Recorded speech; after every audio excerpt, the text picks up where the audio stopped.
Come in, Mother. So, how'd it go last night? What do you want to know about? Well, you said that you were going to have dinner with Brooke. Yes, I did. What happened? I asked her to marry me. You didn't. Yes, I did. Why would you do something like that? First of all, Mother, this is not open to discussion. And secondly, she turned me down.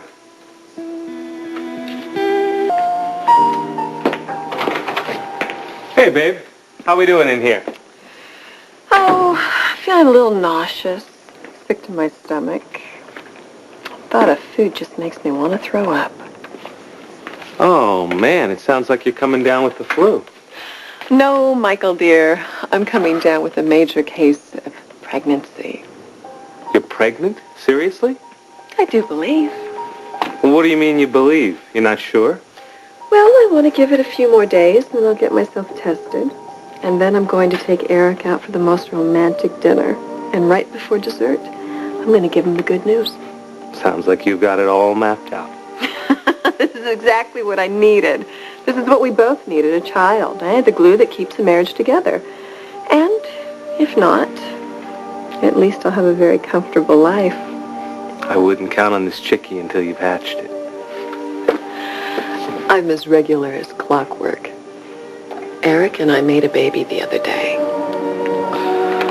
Well, that may be true, but you're assuming that Eric is going to be as gaga over this as you are. I got to tell you, sweetheart, I think you're in for a real surprise. Did I understand you correctly? Yes, you did, Mother. I asked Brooke to marry me, and she said no. Well, thank God someone still has some common sense. Well, don't get your hopes up, because Brooke is going to be my wife. Oh, Ridge. The woman has made a decision. She's engaged to marry James. Her saying no to you, I mean, doesn't that prove it? All it proves to me is I've got my work cut out for me. Look, I know you're grieving and you're lonely. That's Mother, understandable. will you stop with that? That has nothing to do with this. Yes, I'm lonely. I've been lonely since Taylor died in that plane crash, but that's not why I'm marrying Brooke. What are you talking about? She didn't say she was going to marry you. Well, she will. Ridge, do you know how many opportunities you've had to marry that woman? And you didn't do it. Why didn't you do it? Because in your heart you never wanted to. I do now, Mother. Why? Because you don't have somebody else? No, not because I don't have anybody else, because I love her. Oh, Ridge. You're sexually attracted to Brooke. You always have been, and that's fine. Just don't mistake that for being in love. You don't think I know when I'm in love? I guess that says a lot about the way you perceive me. What I perceive is that you aren't thinking straight. My God, Taylor's been dead only 2 months. Mother, isn't it enough that I just get some happiness from Brooke? That we share a daughter together, that we make a great family? I desperately need some joy in my life, and I can have that with Brooke. And I am going to have that with her. Eric loves children. Yeah, enough to have a half dozen of his own. He has 5. Not including Bridget, who could easily be his. What's your point, Michael? The guy already has a litter. What makes you think he's going to want one more?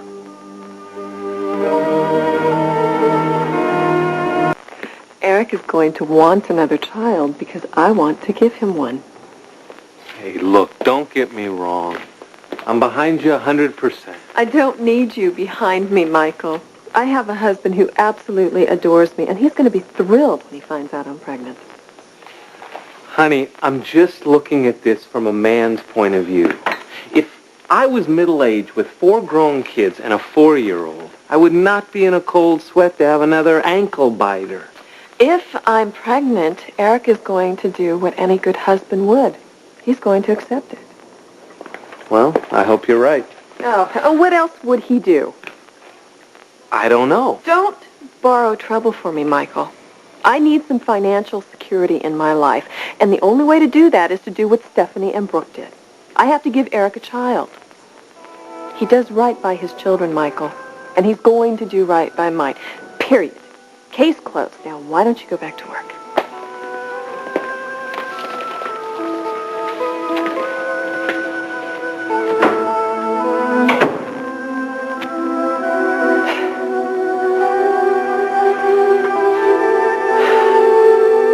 want some joy in your life? Do you think that I don't want you to be happy? No, I'm sure you do, Mother. If I thought that Brooke would make you happy, I'd say marry her. I would encourage you to marry her. All right. You've made your point. No, I don't think I have. You know what? The only kind of woman that really fulfills you is someone like Caroline or Taylor. And Brooke isn't that kind of person. She's so totally different. Can't you see that? And do you know what Brooke needs? Someone like James. Someone who's calm and steady. The two of you would never be fulfilled or satisfied being married to one another. You hear what you're saying here? You're grasping at straws, Mother. You're just trying to avoid the inevitable. I'm telling you, this is inevitable. No, it isn't. She didn't say yes. And you know what? I don't think she's going to. Well, we'll just see about that, won't we? We'll just see about that.